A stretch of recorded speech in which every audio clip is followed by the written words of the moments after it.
قرآن پاک میں ارشاد ربانی ہے، اے ایمان والو، اسلام میں پورے داخل ہو جاؤ اور شیطان کے راستے پر نہ چلو، بے شک وہ تمہارا کھلا دشمن ہے۔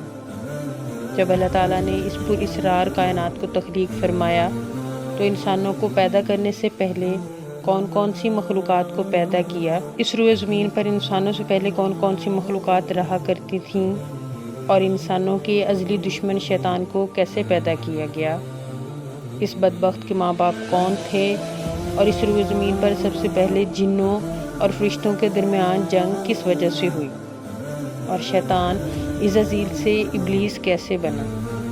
ان تمام سوالات کے جواب آپ کو اس ویڈیو میں بتائے جائیں گے۔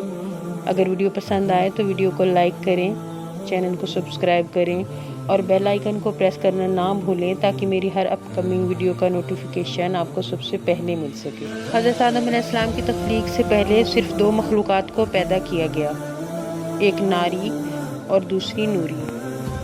نوری مخلوق فرشتوں کو کہا جاتا ہے جن کو اللہ تعالیٰ نے نور سے تخلیق فرمایا۔ اس نوری مخلوق کی نسل نہیں بڑھتی کیونکہ اللہ تعالیٰ نے اس مخلوق کے جوڑے پیدا نہیں کیے، جس وجہ سے فرشتوں کی اولاد پیدا نہیں ہوتی۔ دوسری ناری مخلوق جن کو آگ سے پیدا کیا گیا اور وہ جنات تھے۔ روایات میں آتا ہے کہ جنات میں سب سے پہلے سمہون جن کو پیدا کیا گیا۔ اللہ تعالیٰ نے اس جن کو زمین پر بھیجا اور اس کے لیے ایک جن لڑکی کو پیدا کیا۔ اس جن نے اس جن لڑکی سے شادی کر لی جس سے اس کی نسل بہت زیادہ بڑھی، اور یہ جنات اتنے زیادہ ہو گئے کہ پوری روئے زمین پر پھیل گئے۔ پہلے یہ جنات اللہ تعالیٰ کی عبادت کیا کرتے تھے، لیکن بعد میں کچھ جنات نے اللہ تعالیٰ کی نافرمانیاں کرنا شروع کر دیں اور ناری مخلوق اللہ تعالیٰ کی نافرمان مخلوق بن گئی۔ جنات میں سے ایک نامی گرامی جن جس کا نام چلیپا تھا اور اس کی بیوی کا نام تبلیس تھا۔ چلیپا جنات کا سردار تھا، اس کے نام سے بڑے بڑے جن خوف کھاتے تھے۔ چنانچہ چلیپا جن اور تبلیس کے ملاپ سے ایک بچہ پیدا ہوا جس کا نام انہوں نے عزازیل رکھا۔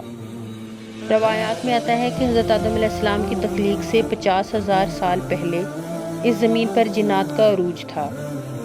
یہ جنات بہت زیادہ شریر تھے اور زمین کے اندر فتنہ و فساد پھیلاتے تھے۔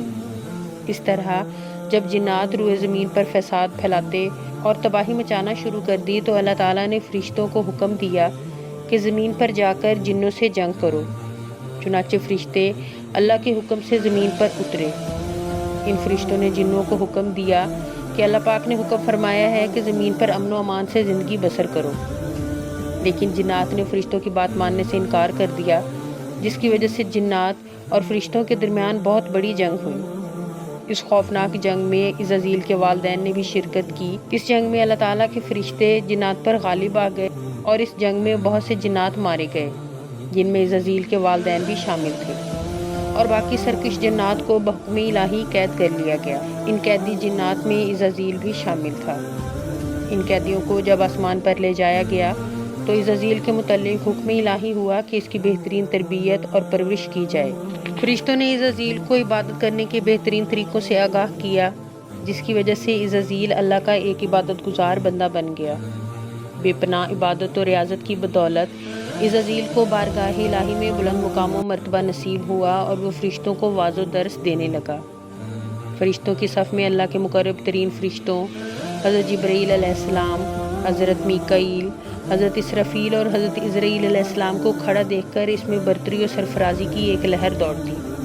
شاید یہی غرور و تکبر تھا۔ عزازیل امام مقربین، جنت کے بیت المال کا خازن اور معلم ملائکہ تھا۔ اللہ تعالیٰ اس کائنات کا حقیقی مالک ہے اور اس کی ذات اقدس سے کوئی بھی راز پوشیدہ نہیں۔ اللہ تعالیٰ اس بات سے باخبر تھا کہ یہ عزازیل ایک دن نافرمان خدا ہوگا اور اس کا خاتمہ کفر پر ہوگا۔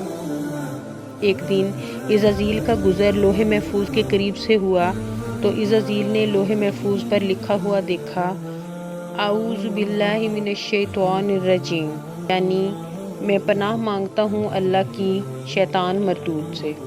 یہ پڑھ کر عزازیل کے پورے وجود پر خوف طاری ہو گیا اور اسی خوف کے عالم میں عرض کی، یا رب العالمین، یہ شیطان کون ہے؟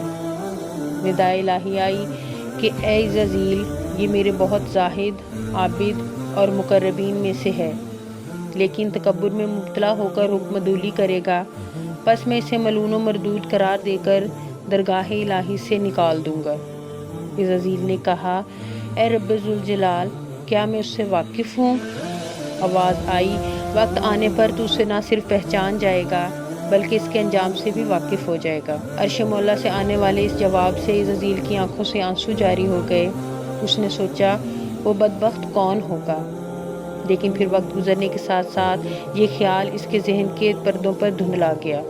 وقت گزرنے کے ساتھ ساتھ عزازیل کے درجات بلند ہوتے گئے اور اس کی حیثیت بادشاہ افلاک کی سی تھی۔ اتنے مقام و مرتبے کے بعد اس میں عاجزی و انکساری کی جگہ غرور و تکبر نے لے لی، اور رب ذوالجلال نے اس کی ہزاروں سال کی عبادتیں اس کے منہ پر دے ماری اور وہ عزازیل سے لعنت اللہ شیاطین میں شامل ہو گیا۔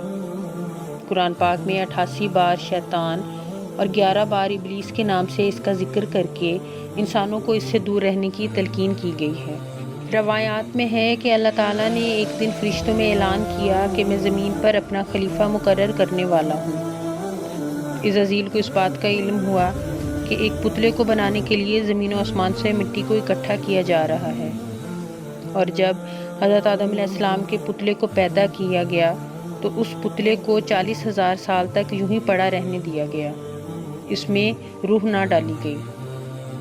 فرشتے جب اس پتلے کے پاس سے گزرتے تو حیرت زدہ ہوتے، لیکن جب عزازیل حضرت آدم علیہ السلام کے پتلے کے قریب سے گزرتا تو نفرت کی وجہ سے حضرت آدم علیہ السلام کے پتلے کو اذیت دیتا، کیونکہ اس کے خیال میں خدا کا خلیفہ بننے کے لائق صرف وہی تھا۔ اسی وجہ سے وہ اس پتلے کو اذیت دیتا، اور جب اسے مارتا تو اس کے اندر سے مٹی کے کھنکنے کی آواز آتی۔ جب تخلیق آدم کے بعد اللہ تعالیٰ نے اس میں روح پھونکی تو اس دن اللہ تعالیٰ نے سب فرشتوں کو حکم دیا کہ میں زمین پر اپنا ایک بندہ بھیجنے والا ہوں جو زمین پر میرے حکم کی تعمیل کرے گا۔ فرشتوں نے کہا، یا رب ذوالجلال، یہ بندہ زمین پر جا کر تیرا نافرمان ہو جائے گا، ہم تو ہر وقت تیری ثنا گوئی کرتے ہیں۔ اللہ تعالیٰ نے فرمایا، جو کچھ میں دیکھ رہا ہوں وہ تم نہیں جانتے۔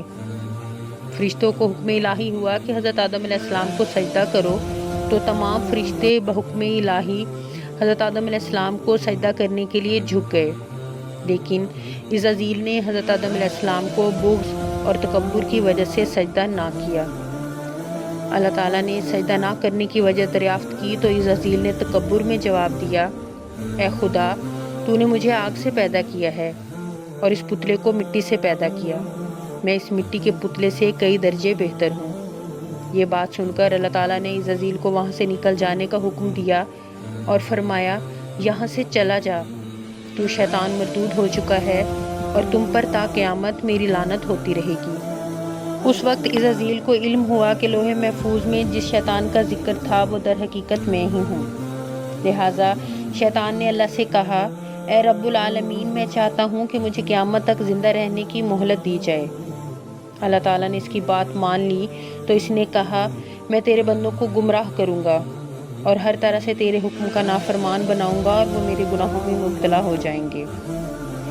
اللہ تعالیٰ نے فرمایا، تو میرے بندوں کو بھٹکائے گا، لیکن میری رحمت بہت بڑی ہے، میں اپنے فضل و کرم سے انہیں معاف کرتا جاؤں گا۔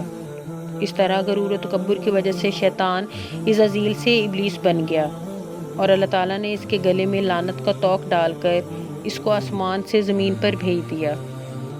روایات میں ہے کہ روز قیامت جب دوسرا سور پھونکا جائے گا تو اللہ تعالیٰ شیطان کو دردناک موت دے گا، اور اس کے بعد شیطان کو ہمیشہ ہمیشہ کے لیے جہنم میں داخل کر دیا جائے گا۔ اللہ تعالیٰ ہمیں ہمیشہ اپنی فرمانبرداری میں زندگی گزارنے کی توفیق عطا فرمائے، آمین۔